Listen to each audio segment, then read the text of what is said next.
Hey, Greg. I remember it, so you don't have to. You know, growing up, I remember seeing a trailer for a Rob Reiner film called North. Even though I never saw it, it looked harmless enough. Sort of a quirky comedy about a boy who divorces his neglecting parents and searches the world for better ones. It just looked like any other average family comedy. But what really drew my attention to it was the Siskel and Ebert review. It's junk. First class junk. It's a movie that makes me cringe even when I'm sitting here thinking about it. It's embarrassing. You feel unclean as you're sitting there. I hated this movie as much as any movie we've ever reviewed in the 19 years we've been doing this show. Yikes. Damn. That is harsh. I mean, these are the guys that reviewed Batman and Robin, Kazam, the Super Mario Brothers movie, and the Tom and Jerry movie, and this is the movie that made them feel unclean? What the hell could be in it that could be so bad? Come on, kids, let's find out. Okay, so it starts out with North, played by Elijah Wood, as he listens to his parents. Oh, it's the kid from The Good Son. Played by Jason Alexander and Julia Louis-Dreyfus. And I was inspecting pants before you even started wearing them. Oh, it's George Costanza from Seinfeld. You'll never know. You're killing independent Georgia Lane. North starts to, for some reason, have a panic attack. Didn't have to book the Himmelmans non-stop to bunker during Einstein knew arithmetic. Do you know who I am? Dude, kid, your parents are arguing. All parents do that. It's not like you're possessed by the One Ring of Power. I don't know. Don't. As he loses consciousness more and more, we hear the narrator, played by Bruce Willis, explain why. Yes, North was having a difficult time with his folks, and it was putting a damper on what was, in all other respects, a very successful life. Yeah, nice read there, Bruce. It's like he knew this movie was a stinker, so he tried to get over with as quickly as possible. North was in a jam. He really didn't relate to his parents. Next page. He decided he needed a change, so he roamed the earth until he found the parents he was looking for. Where's my check? There it is. Gotta go. Oh, well, that shut him up. That's about it. Head loose in his pants. What? Head loose in his pants. Wait, what? Head loose in his pants. Okay. Alright. You can't let a Ooh. line like that go by and not have somebody make fun of it. So, here are my jokes.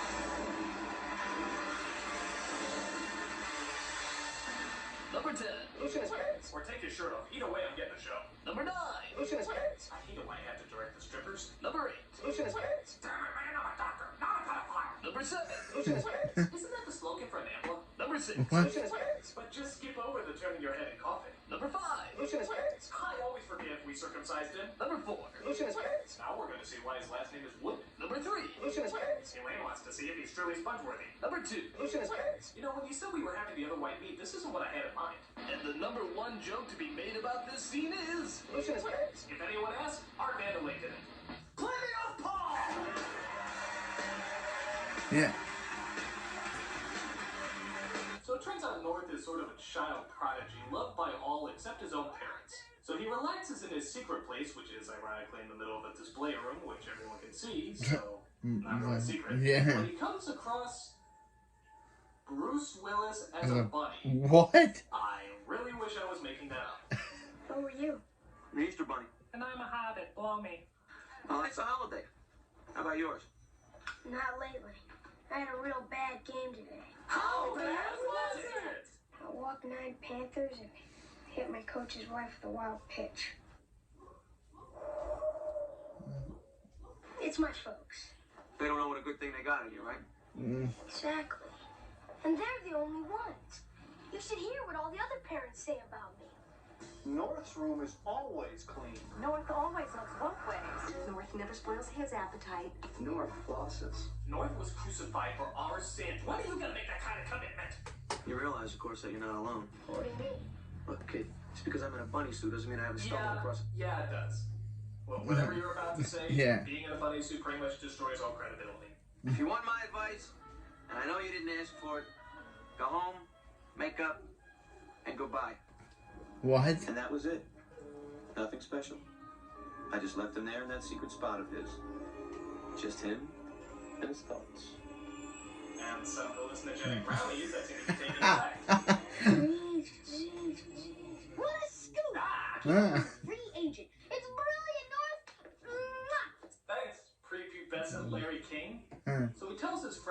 Joe, who works at the school paper, about his plan to possibly divorce his parents. But he decides to give them one last chance by giving them a call to talk to them.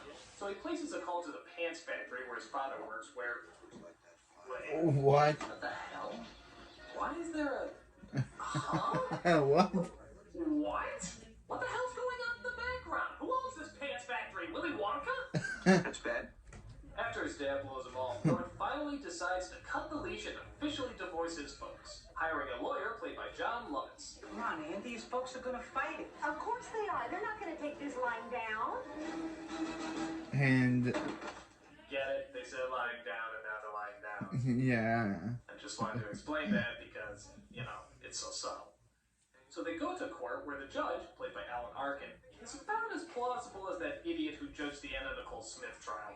Even though both sides will be What? saying things and I will be hearing them, it is still not a hearing. The what? No doubt, you'll all be hearing the same things I am hearing. That's your privilege. However, once both sides have been heard, then it'll be my job to pass judgment. Obviously, you can all pass judgment too, but it won't count. You know, it was a very bold move on Reiner's part to deprive this movie of charm. The film had a couple of clever moments, but this director said, no, that's what they'd be expecting us to do. I made myself clear to the defense. Your Honor, the defense rests. Really? Wow. Really? I mean, wow. That is the worst joke I've ever heard in my entire life. Yeah, They so did it! They did it! They made the worst joke of all time! Give them a round of applause, everybody! It's incredible!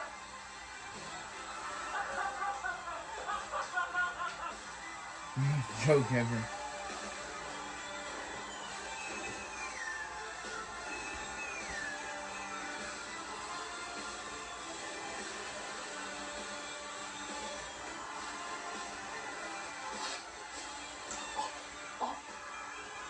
So, North has the summer to find his new parents, or they'll apparently put him in an orphanage. And if any of you has ever seen the Little Rascals, you know that's no day at the beach.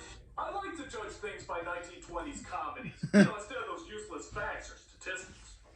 So North first heads to Texas, where he tries spending time with his first set of parents, played by Dan Aykroyd and Reba McEntire. Well, I reckon we'll wake up early and eat. Then we'll dig for oil and eat. Then we'll rope some doggies, bust a few broncs, and then maybe we'll grab a bite to eat. Wow. I mean, there's stereotypes, and then there's this. I mean, this isn't even how people in Texas dress. This isn't even how cowboys dress. This is like how ice skaters dressing up like cowboys dress. Sorry. So North notices that his new folks really want to fatten him up. But why? Then you'll be like Buck. Who? Our first son, biggest boy this big state's ever seen. Why, he can eat more in one day than anyone else could eat in a whole month. That's why Buck hated February. What? Where is Buck? He died in a stampede. Oh. What? I'm so What? sorry. Needless to say, it was a mighty big loss. Did I miss something Yeah. here? I mean, what was the point of that conversation? Was something funny said?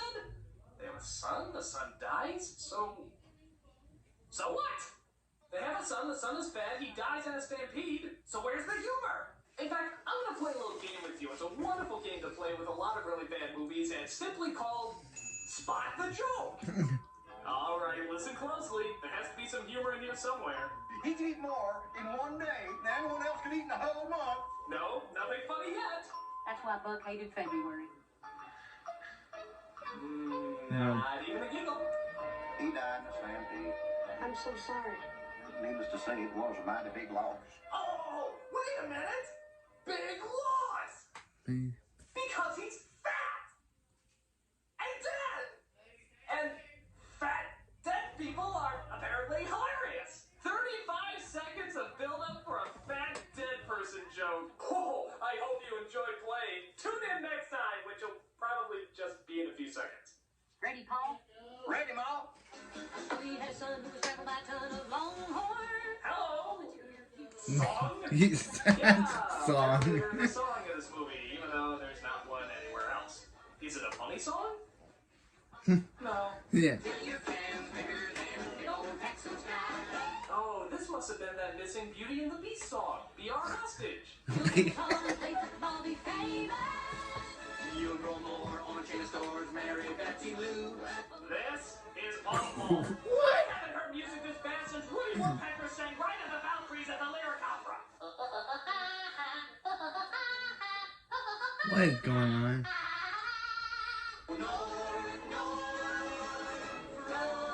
This is so bad. Another rib, son? No, but No. a legitimate joke would be nice. Yes. So North sits and thinks about what the flying fuck he just saw when we're approached by an old familiar face. That's right, Bruce it's Bruce Willis Willis. again. As a cowboy. He's a cowboy now. You know, down here in these parts, we got a saying. Sometimes when you're panning for gold, you gotta try more than one street. I'm familiar with another saying. Stop following me or I'll call the police. So his next stop is Hawaii, where he comes across Governor Ho and Mrs. Ho, who also want to adopt him. In Hawaii, aloha means hello and goodbye. Doesn't that get confusing?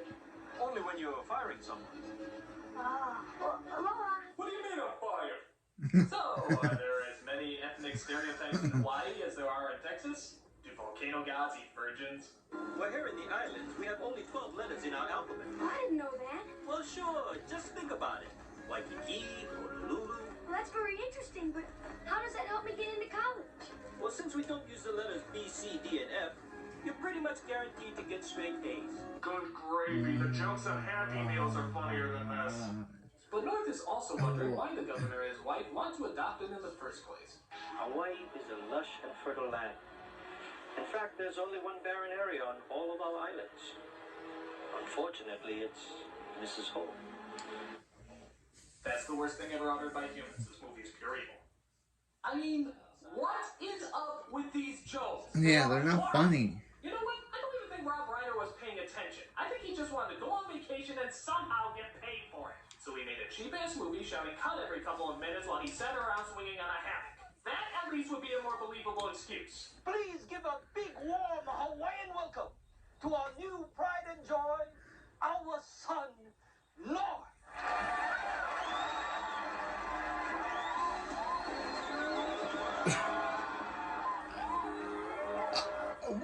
What?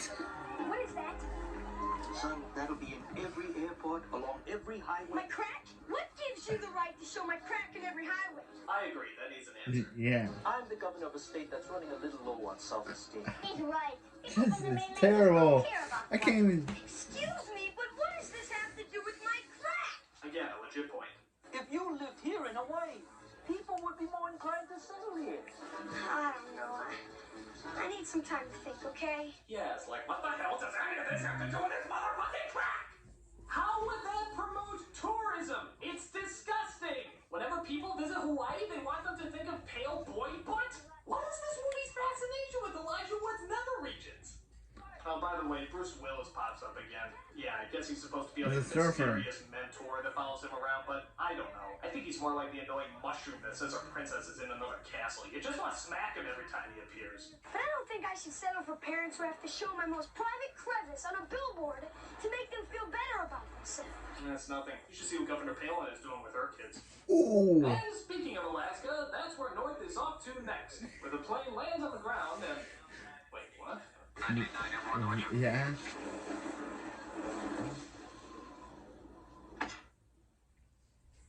Where's the joke? I don't get it! The plane touches the window? Why is that funny? Answer me! So he gets to the Eskimo village where... Oh, God. This isn't no. accurate at all, is it? It's like if the Polar Express meets the Flintstones. I'll give the film credit, though. At least they did get Native American Graham Greene to play an Eskimo here. I mean, it's not like they got Kathy Bates spray-painted her face and slapped on a black wig like a minstrel show. No! Oh my. No! Oh my God. My God. Kathy Bates as an Eskimo. What? Am I seeing things? Can I see Kathy Bates as an Eskimo? I know she was on The Office, but I know Kathy Bates was on The Office, and she was good there. But her as an Eskimo, Oh, Good Burger Survivor, a pagoda. Eskimo gets too old or weak to contribute to society. You're not. The No, whole family gets they together are. and everybody walks to the ocean. You're really. They are. And then the revered old Eskimo is proudly placed on an ice floe and sent out to sea so he can dive with dignity. Yes, apparently Eskimos get in line to shove off their old farts while a ticket holder moves the line along while they say goodbye. Good fuckity God. Oh, don't worry about him, North. He's had a great life. Oh He's my. happy to set Oh sail before my he starts God. embarrassing himself. Come on, let's go. Oh This is no my surprise to God. you, is it? Man, let's go. Don't act like you don't know what's going on. Come on, let's go. First of all, when this was done, it was done in times of famine, not just because they were old. Second, this was incredibly rare and only done as a last resort. Third, this happened eons ago. Nobody does it anymore. I mean, did you do any research? Do you know anything about how the world works? Read a fucking book! Meanwhile, back at home, the real parents of North are put on display in the museum because I guess they're still comatose. And apparently, Rob Reiner thinks this is still funny. Well, Now it's take not. questions. Oh, it's Ben Yes, how Stein. long are you going to milk this joke? Oh, and remember that newspaper kid who printed the story originally? Yeah, the films only decide he's a villain. You see, all the kids in the world are now threatening to leave their folks and hire John Lovitz as their lawyer, which somehow propels him and his new partner, the child newspaper editor, into being the most powerful and richest Terminator people 2 in reference? the world. Okay. As we speak, grown-ups across this great land of ours are feeling humiliated. They blame North for all their frustrations. Do you realize how many of those NBA young Jam? parents would like Was that a nothing real better thing? than to do away with I guess all it their was because it was an arcade. God, it's a young Dick Cheney. But for North to be modern, doesn't he have to be killed by one of those angry parents? Well, maybe we'll get lucky. It is Dick Cheney! Ah! So North then travels to, oh great, we're making fun of the Amish now. Wonderful, classy. Really? I'm thy new father. Making fun of the Amish. Who art my wife, art thy new mother. And these are thy new brothers, who art named Ezekiel. I have always dreamt of a life without the ever-present nuisance of electricity. Just let me grab something from the plane. Oh. That wasn't a good joke at all. And So he goes to Africa, where of course everyone is in a grass hut, dropped by China, where everyone hails him as some sort of emperor. Why don't you have him just drop by France, where everyone wears berets, smokes, drinks wine, and every TV channel has 24 hours of Jerry Lewis? It's the next scene, isn't it? of course. Orange. Finally, North seems to come across a nice family with a father played by John Ritter. Oh. They have a white picket fence, eat dinner together, and even gave birth to Scarlett Johansson. That's nice of them. Scarlett They Johansson. treat North like he's one of their own. The only downside is this would be his new brother. No, not Macaulay. So while his new family seems downright perfect, North, for some reason, still isn't satisfied. North, we just don't understand why you're leaving. Neither do I. The script forgot to give me a reason, so bye. Just gotta be alone. We're going to miss you too. And so will Oliver. Thank you. And I look forward to seeing your ass at Lost in Translation. Yeah. So he walks back to New York. I look forward to seeing you in Avengers Endgame. In the MCU. Beautiful young lady. If you walk by quietly, maybe he won't notice you. Oh, you're coming by Bruce. Joey Fingers, nice to see you. And you are? North. Always been one of my favorite directions. Huh. This film is so bad you'd think they would have used that joke earlier. But nope, they were saving it. So North wonders what he's gonna do when the mythical powers of Willis's wisdom finally puts everything into perspective. We've realized something that takes most people a whole lifetime to figure out. And some people never figure it out at all. That a bird in the hand is always greener than the grass under the other guy's bushes.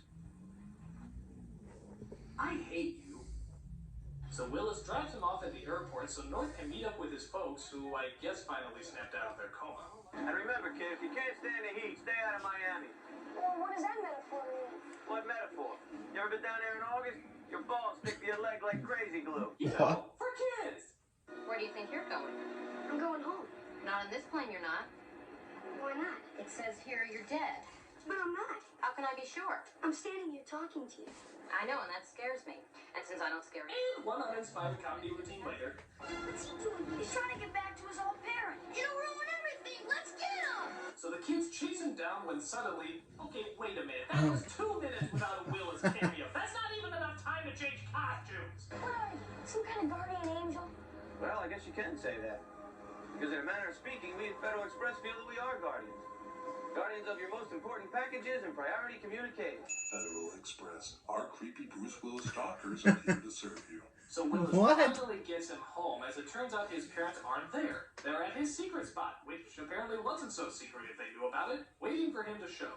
And who else should be there but the judge, of course, wearing the robe and everything. All right, you wait here. I'll go look for him. Good idea. Bad idea. Let me remind you, the ruling stipulates that North is supposed to be in the office. There's 2 parents and 4 arms. You know, no offense, Judge, but I put more stock in the dancing Edos. They at least had a little bit more class than you do. So North rushes to a secret spot as the spawn of Cheney apparently has a headman there waiting to kill him. Just how powerful is this kid? Does he also have an army of demons at his beck and call?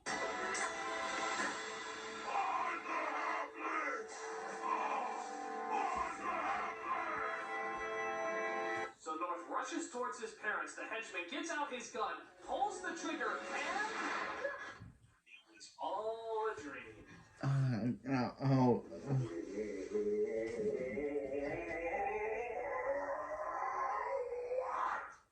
You actually went to the lowest common denominator and made it all a dream? You ass of shit!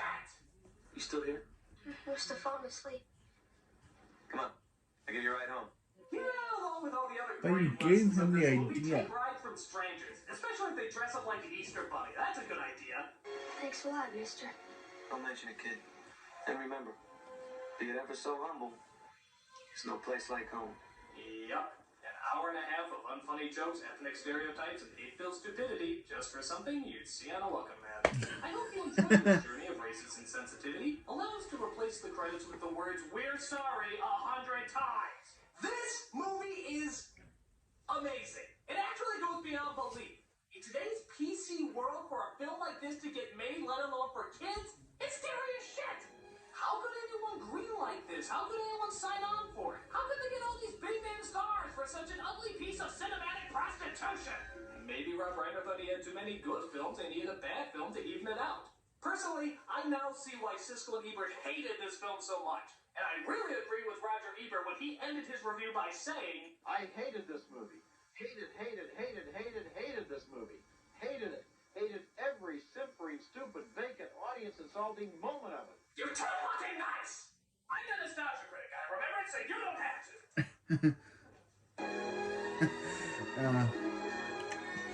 to. Just bad. Not